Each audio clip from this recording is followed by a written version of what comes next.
Well, look at this handsome assemblage here today. Martha, where are we finding you today? On one of the 30,000 islands in Georgian Bay. Even though I live in Calgary, this is where we congregate 6 or 7 generations worth off the grid. But little known fact, also in Tony Clement's former riding. Ah, that is right. Okay, Tony Clement, are you in your former riding? I am in my former riding. I live in Port Sydney, Muskoka, Ontario, Canada. Whose guitar is that over your shoulder?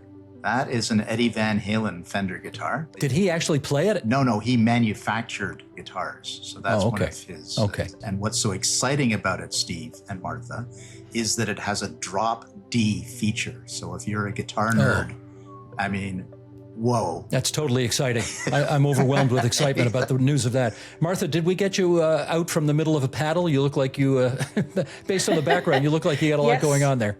I have an array. Well, I am on an island, so if all else happens, one may need to escape, and so at least I have my, couple of canoes, and I have the wherewithal to get off the island. Always a good thing when you're on an island. Well, you know what? If you're on Georgian Bay, which is just to the east of me, because I'm on the North Channel of Manitoulin Island, I'm just going to look out the window and wave at you, okay? You want to wave back? I will wave back.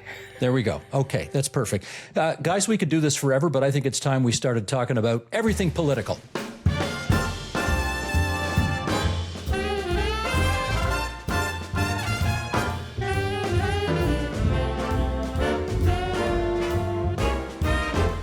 Everything Political, presented by the Canadian Bankers Association.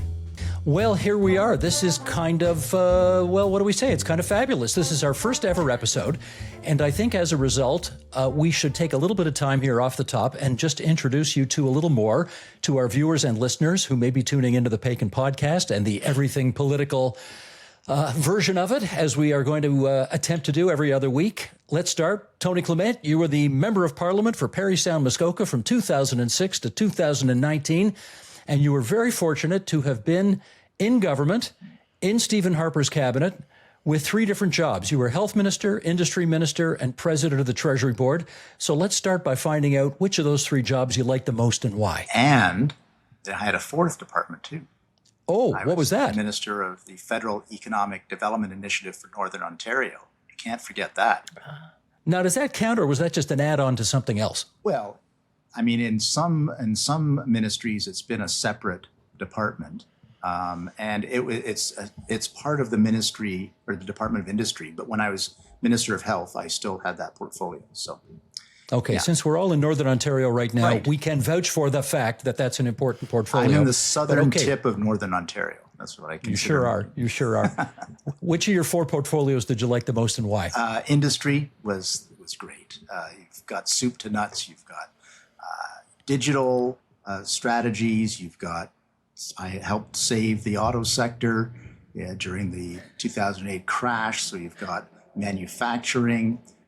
You've got pharmaceutical, all of those things are in your remit as industry minister. Health was tougher for me because I was a provincial health minister in the Harris-Eves era in Ontario. And, the levers that you have federally to actually create change are a lot less than I would say in the provincial era. So yeah, you had more impact in the provincial area for sure. Yeah, and then there's Treasury Board, where my job. Tony, I didn't say you could go through all of them. I said pick one. Okay. Well, I just want to say one thing about Treasury Board because Harper gave me the responsibility to cut wherever I could, and so that was not a very popular position to be in. Yeah, and you being an evil Tory, you just loved cutting all the time, right? All the time. I could tell. Okay. Martha Hall Findlay, you, unlike Tony, were not lucky enough to have been on the governing side of the House of Commons. You were in opposition as the member for Willowdale. I'm trying to remember 2008 to 2011 from that Midtown Toronto riding. Even though you weren't in government and you weren't in cabinet, I'm sure you had some highlights. What was the highlight of your time in Parliament? Well, I think the highlight might have been had I actually been in government, in cabinet. Tony will be the first to tell you it's a lot more fun than being in the shadow cabinet. We've both done that, but he was lucky enough to certainly be in government. I have to say it's really sad because every once in a while I'll get introduced as a former minister, and then I have to tell the assembled crowd, oh no, you have to be in government to be one of those, and never thus. But I actually loved it. And I will say, for anybody listening, you hear so many people say, oh, politics must be awful. I would never go into politics. I don't know about you, Tony, but I have never met anybody who has said, gee, I wished I'd never run for office, right? Like it's not perfect. No job is perfect. It has certain challenges, but I love being there. I love being, I think, less the shadow portfolios that I was responsible for. So international trade was really great because that was the fit more with my background. Certainly, Tony mentioned the auto sector. I served on the subcommittee of industry dealing specifically with the auto sector bailout. That was fascinating. And it was fascinating because we really couldn't do anything in Canada on our own without waiting to see what the Americans did. And when Obama ultimately did the bailout, we had no choice. Really, really interesting. But I think what I really liked, Steve, was working on committees. I don't know that they're as productive now as even they were then, but the committee work, my sense was that we really tried to get things done. And so regardless of what specific portfolio you were in, if I was on the finance committee, which I was on for my whole time there, international trade, there were some really interesting challenges. And I really loved being a part of it. And I loved getting to know colleagues. Same, Tony. I know we both ended up with friends from the different parties. It was really great. Okay, now that we know you two so much better, let's dive into the subject of the week, the first of which is Danielle Smith, the Premier of Alberta. You both saw the interview that I did with her earlier this week in Calgary. Tony, she's your fellow Conservative, so let's go to you first. You saw it. What did you think? I was totally impressed, Steve. I thought that she handled herself with poise and just the ability to communicate. You mentioned Conrad Black saying she's the best communicator amongst premiers or politicians in the country. And I certainly, she made her mark, in my view, on the program, where she took very potentially incendiary issues, Alberta separation, Donald Trump and how to handle Donald Trump and the tariff situation, and very commonsensically, very almost melodically answered those questions, and I felt greater at ease knowing those were the answers that she was pursuing. So yeah, I thought it was an impressive performance. So generally, that's what I took away from it. Apart from some of the substance, certainly the way she was communicating, I think, was quite impressive as well. Martha, your fellow Albertan, what say you? Well, I've had the benefit of getting to know her reasonably well over the years. I mean, I appeared on her radio show a few times. I've in turn, and we've laughed about it in more recent years, I've hosted or interviewed her with the so-called fireside chats in front of audiences. I have to say, one of the things I love is that she comes across as a person, a great laugh, right? Very personable, which is really helpful when you're wanting to be a communicator. And Tony and Conrad Black both completely agree with you. She's a fantastic communicator.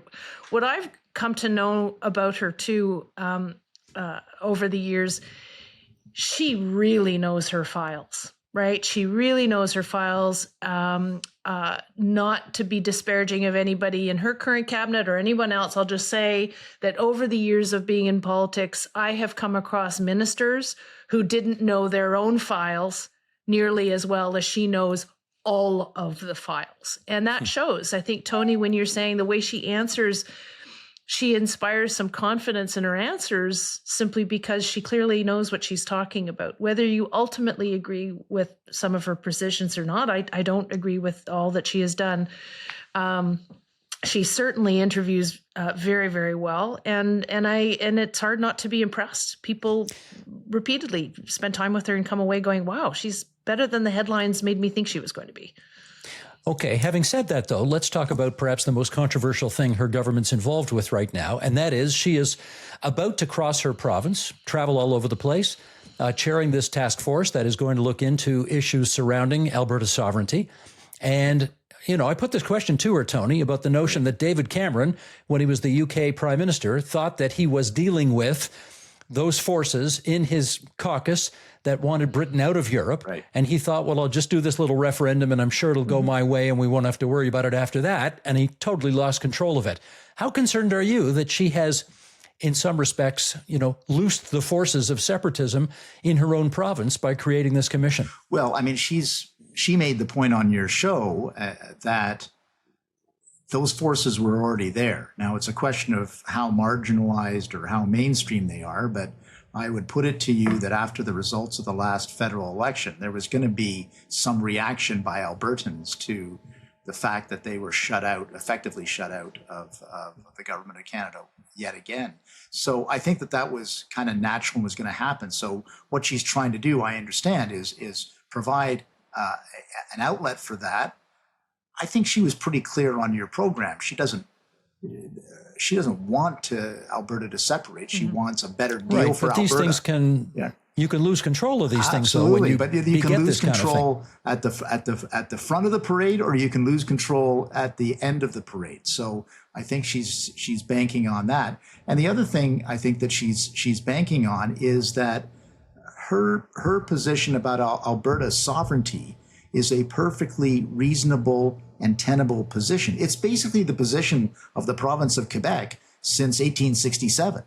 So that in itself should not be alarming to people that an Alberta premier wants the levers of sovereignty that go along with being a province in Canada's confederation. So I took some comfort from that. Martha? Your example of David Cameron is very concerning, for sure. But I think she made it clear that's not her preferred direction. She does have a constituency that she knows she has to listen to, and she knows she has to be seen to be paying attention to. I think it's worth recognizing that, this isn't brand new. There has been an element of that for a long time, but it comes and goes, partly because of what happens in Ottawa. And I can say, there are a relatively small number of people who would actually sign a referendum to separate. The concern that is out there now is that there's a very large number of Albertans who understand why they want to separate. They may not want to separate themselves, but they understand. People are really angry. And she said it herself. People are much more angry at what has happened from Ottawa in the last 10 years than anger at Canada. People aren't angry at Canada or Canadians. So there's not what we don't want to be Canadian. There's very much an element of we want to have a government in Ottawa that really stops preventing Alberta from achieving the prosperity that it can. And she mentioned respect. I think people have said Quebec is different because it's cultural and Alberta's more economic. Blanchet made some crack about, it's oil and gas doesn't make a culture. I'm sorry, but respect is actually a very common theme for both Quebec and Alberta. Mm-hmm. And I think the opportunity, and I prefer to be the optimist, and she made the point as well, the opportunity is with Mark Carney right now. And people are cautiously optimistic, and she made it very clear, but we need to see things happen. And again, as she's a good communicator, she did it calmly. She didn't do it with anger. She did it but these are the things that are of real concern to Albertans. Yeah, I would just add, I thought that she handled that sequence very well with Steve, Martha, that she, when asked about the Carney government, she didn't draw out her dagger and start the stabbing motions. She said, no, we're going to have to wait and see. Yeah, he's saying some interesting and good things, but we have to see the results of that. And I think that's a perfectly, again, reasonable position to take. Yeah. And I think if I can jump in, Steve, too, she Please. didn't mention that in your interview, but she has mentioned it a couple of times publicly. This whole, we're Canada. And she did say that. I'm Canadian. I want us to be Team Canada. She has gone out of her way to say very positive things about Doug Ford. You included the visuals with Doug Ford, but she's also praised Wab Kinew. of Manitoba, but by saying in particular a great line that he came out with a little while ago, that it's the economic horse that pulls the social cart. And she repeated that, not necessarily quoting Premier Canoe, but the concept of the whole country actually needs to start better understanding the importance of economics so that we can actually have the societal prosperity that we want as well. And reminding everybody, Wab Kinew, of course, is a New Democrat. So when you hear a conservative praising a New Democrat like that, you pay attention a bit. I must say, one of the things that I guess threw me a little bit was when I asked her, who's your favorite prime minister of all time? And her answer was Margaret Thatcher. I love that. Now, Martha, how does that play in Alberta? I'm sure you do, Tony, I know. But Martha, how does that play either in Alberta or the rest of Canada? Oh, I think as she does, she did it with a bit of a smile. And then what I really appreciated was she talked about some of the important prime ministers, plural, that we've had in Canada, and some of the important things that have been done. I often say, I think the two most effective, best prime ministers we've had in Canada in the recent age have been Brian Mulroney and Jean Chrétien. And I love the fact that they are both from different parties. I think that's it's something that's really important. So she did it with a little bit of a smile. She did acknowledge she was a Margaret Thatcher fan, but I think she then followed through on her answers very nicely. Tony?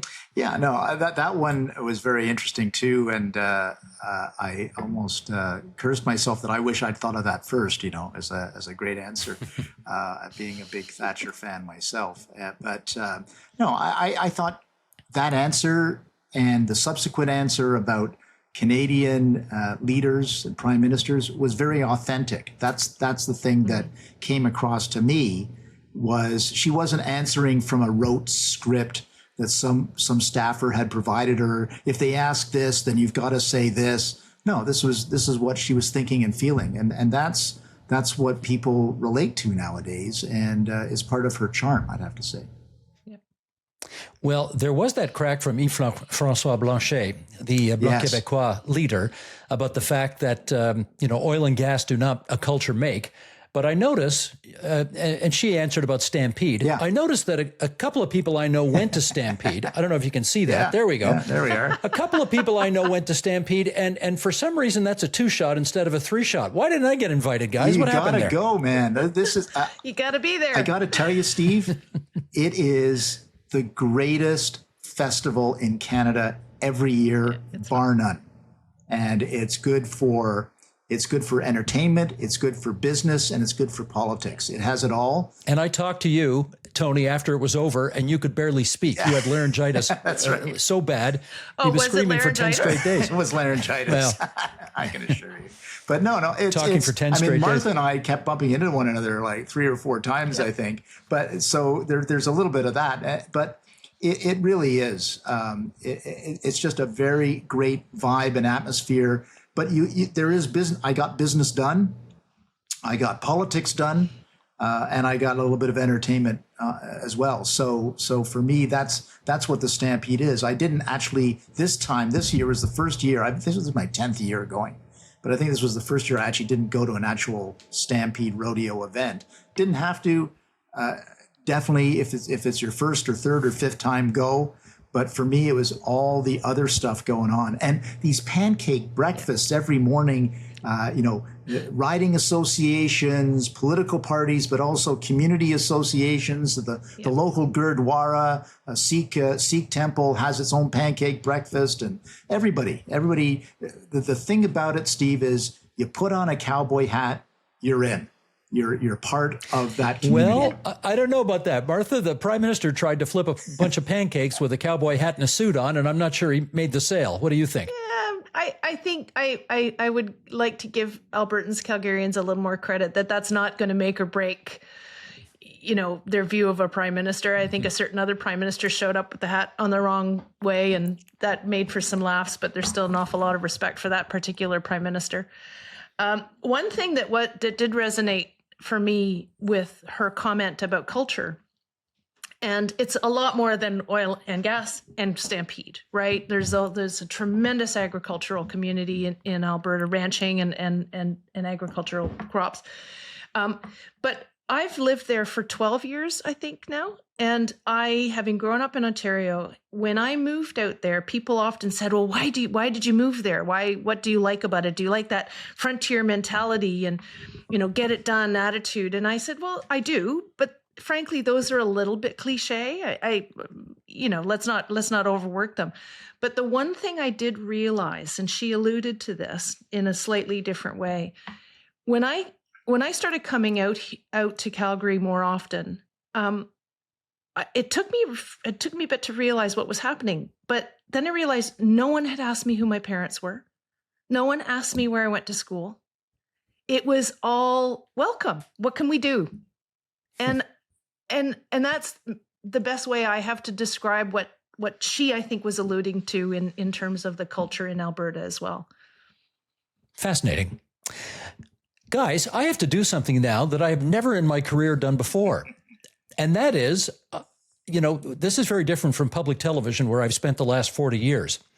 This is free enterprise podcasting, right? And one of the things that we do in free enterprise podcasting is trying to find people who are prepared to support what we are doing. And we are delighted to say that the Canadian Bankers Association, even before we launched our very first show, we're prepared to sign on the dotted line and say, we kind of like what you're about to undertake. So we're happy to support.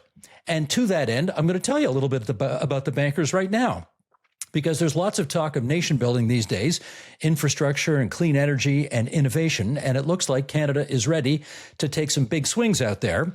Of course, to do that, you got to have capital. A ton of capital, and a banking system that can handle that kind of mission. Canada is fortunate to have a banking system that doesn't just keep up, it leads. And that's why on this episode of Everything Political on the Paikin Podcast, we are happy to partner with the Canadian Bankers Association. Canada's banks are not just watching from the sidelines, they are helping move the country forward. That means backing entrepreneurs, supporting major projects, and working with Canadians to build a stronger financial future. They help grow small businesses into larger ones. They support families buying their first homes and invest in the infrastructure Canada needs to compete and prosper. Whether it's a neighborhood cafe or a multi-billion-dollar project, Canada's banks are there to help turn big ideas into real results. And if you want more information about what Canada's banks are up to, visit this website, cba.ca/prosperity. That's cba.ca/prosperity.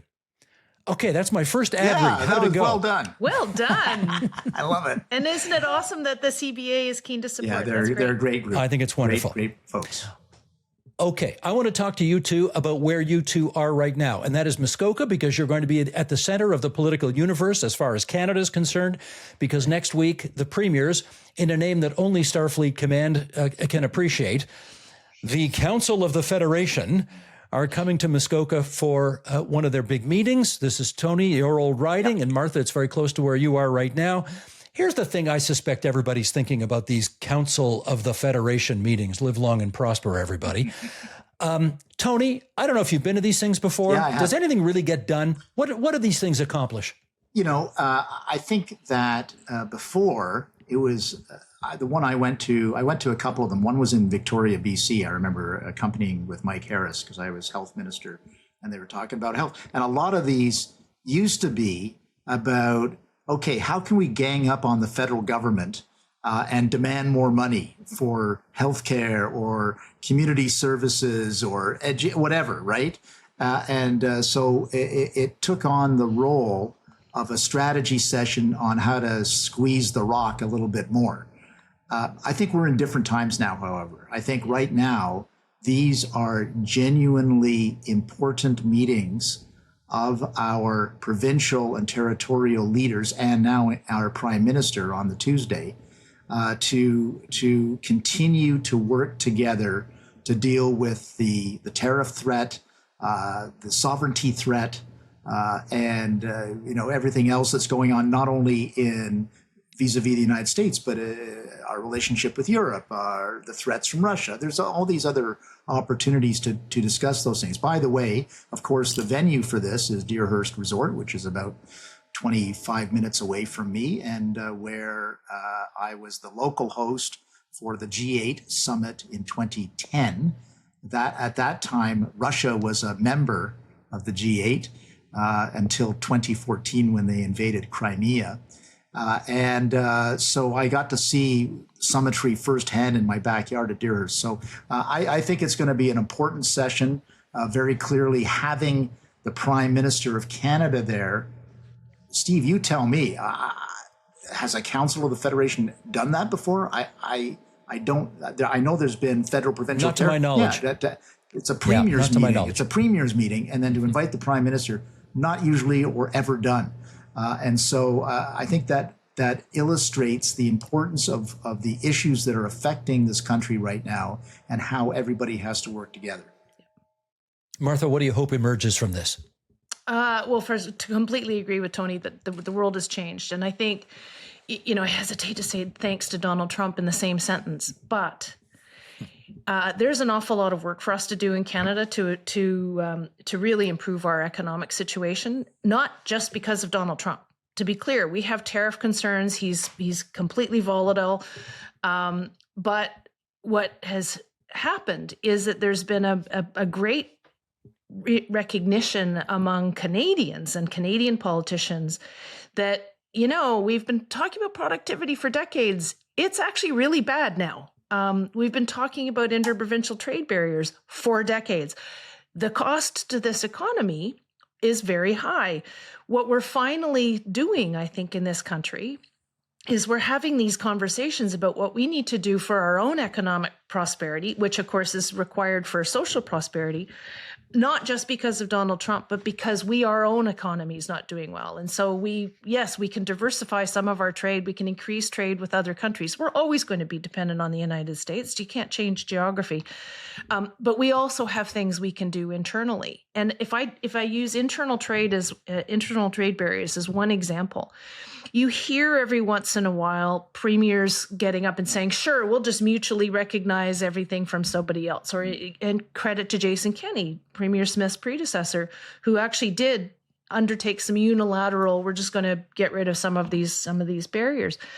The problem is data. Like for those of us who've worked a lot on this file, you can't just mutually recognize everyone else's regulations because, and if I use a sort of theoretical, you're not in the mountains. If you're the Premier of Alberta, British Columbia, you might not necessarily be willing to accept the transport truck braking standards that are in use in Saskatchewan. Nothing against Saskatchewan, except it's just really, really flat. And so to me, that's a great example. They don't know what regulations the other provinces have. And so they can't just unilaterally do this. So they can make pronouncements, but behind it becomes some really significant political realities.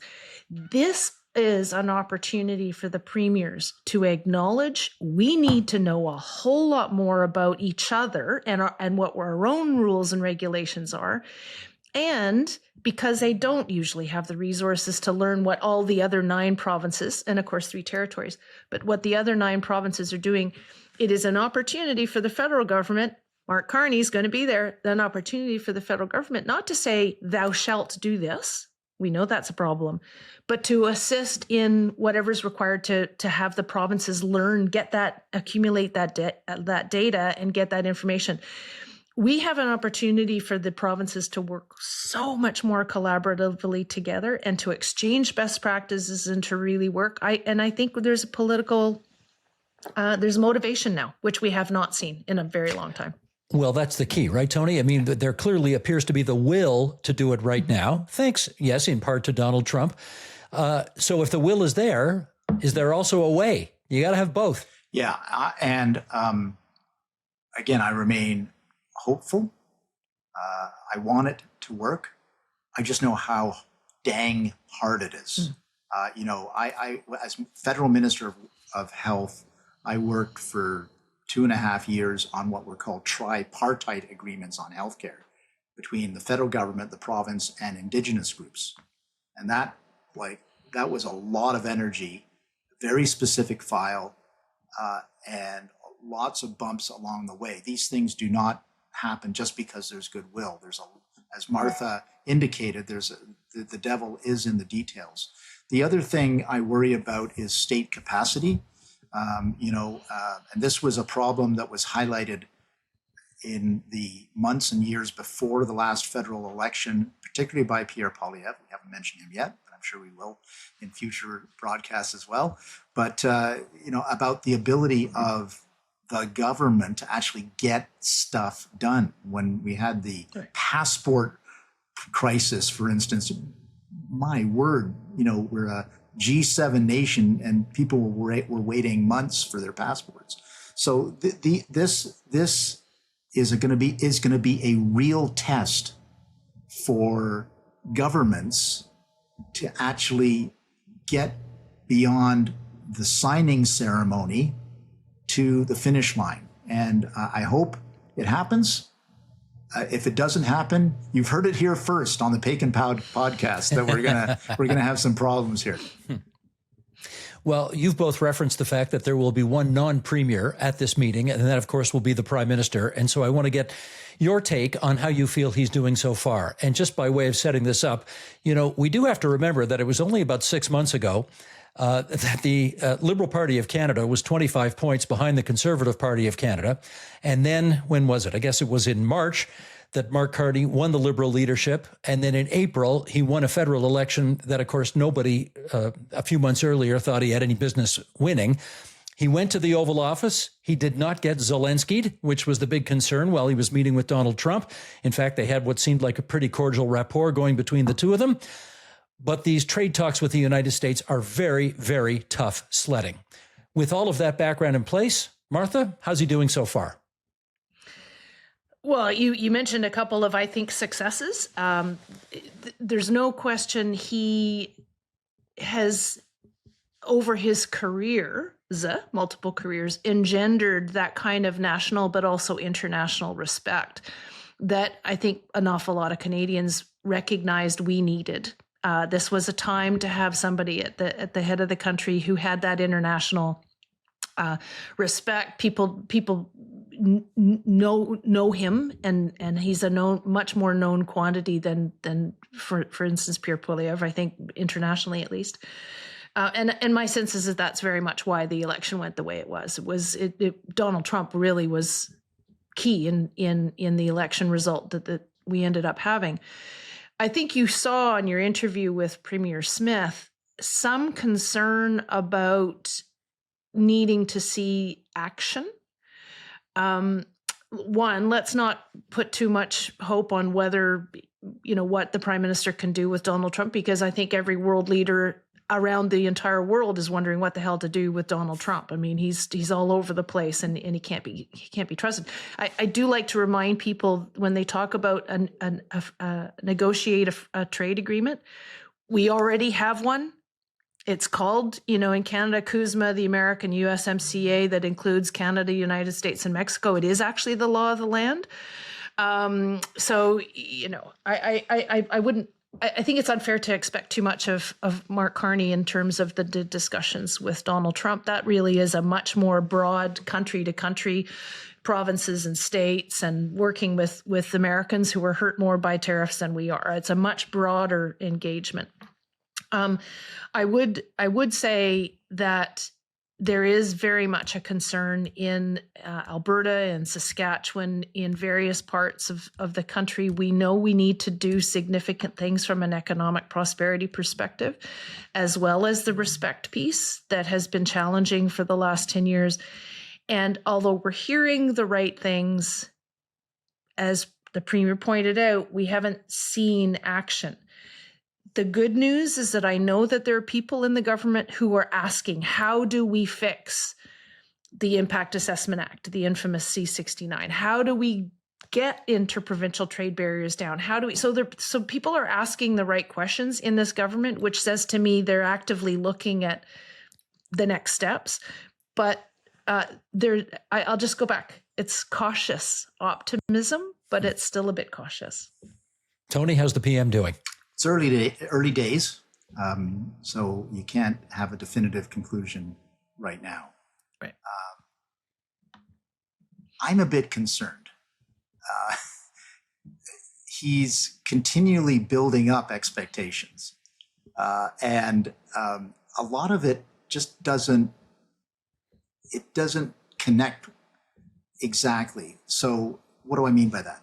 So we're gonna be a one Canada economy. We're gonna reduce and eliminate internal barriers. We're gonna get the big projects done. We passed a bill C5, to get the big projects done. But don't worry, we still care about the environment. And I'm going to have a one-day meeting with Indigenous leaders because we still care about Indigenous groups.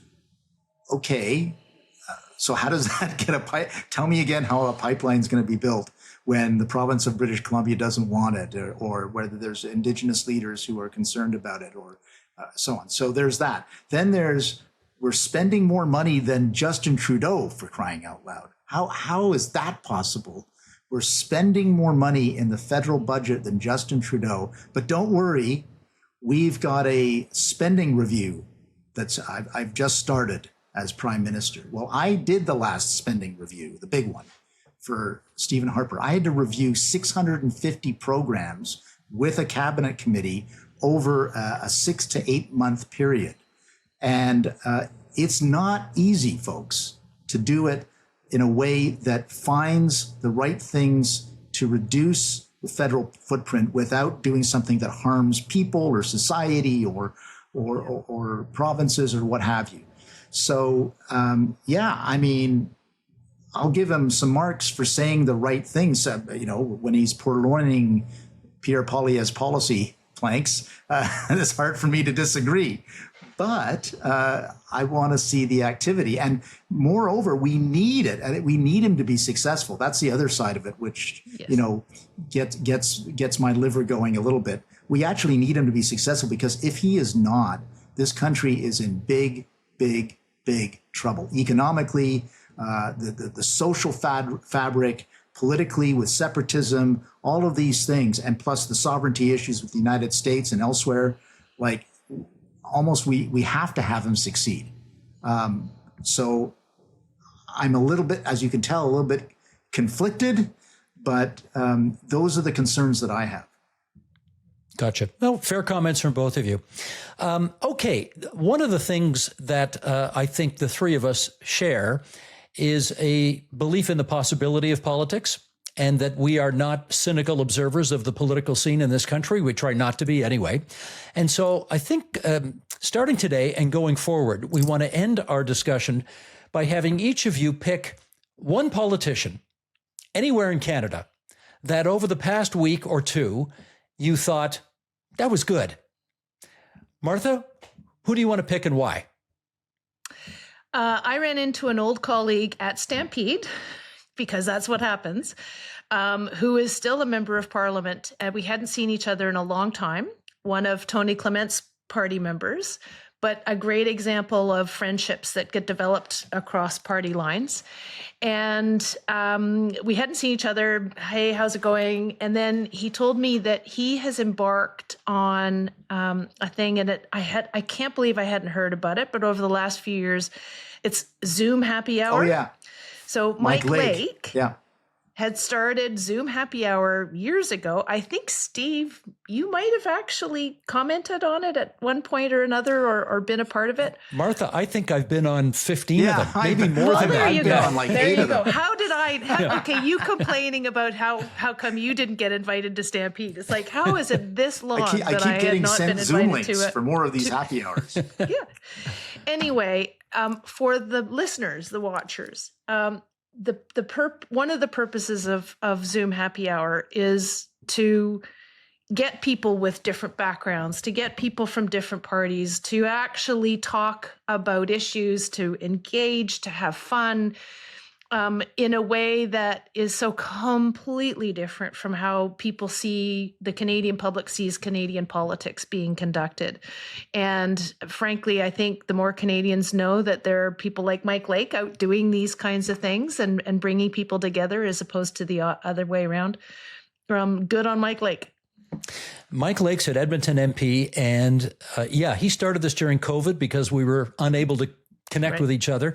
And so he'd get 8, 9, 10, 11 people together on a Zoom feed, and they were the most wonderful, collegial, fascinating, nonpartisan conversations among people with different backgrounds, and good for Mike. I think they started doing sort of one a week, and now I think he's up to about 3 a week because they're so popular. How does he have time? But yeah, and people, well, he makes the time because these are important conversations to have. So that's a great choice. Okay, Tony, that's a high bar. What do you got to match that? Well, I regret to inform you that I didn't read the email properly, and I went outside of Canada for my example. I hope that's not... You and Danielle Smith. That's right.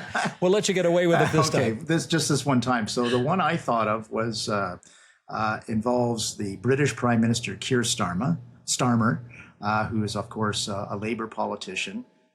Recently concluded a conference or a summit with the Chancellor of Germany, Merz, I guess. And they have come up with a kind of a military strategic entente between the UK and Germany. This is all in the wake of Putin and the threat that he poses to the continent of Europe. And I thought to myself, my mother's generation would never have lived to see that day, that Germany and the UK are having a military and strategic, outside of NATO, this is just purely bilateral, meeting of the minds. It shows you how different we are from 80 years ago, I would say particularly the Germans, but also the need for that to occur because of the threats and the challenges that are facing the world right now. So I wanted to give kudos to a Labour leader, which I don't usually do, Keir Starmer, and to Chancellor Merz for pulling that off. I think that's very significant and important for Europe and indeed for the rest of the alliance, including Canada. Let me give you two kudos for the fact that Martha, the Liberal, picked a Conservative MP, and Tony, the Conservative, picked a Labour MP as two people you wanted to put some attention to. So good on you, and they've done some good this past week. Hey, that's our first episode. We're all still speaking to each other, so I think it went okay. And we want to say that every couple of weeks we're going to be back in your inboxes or on YouTube or wherever people go to find these things, so that you can watch Everything Political with Tony Clement and Martha Hall Findlay, presented by the Canadian Bankers Association. I'm Steve Paikin. Until next time. Thanks so much. This has been great.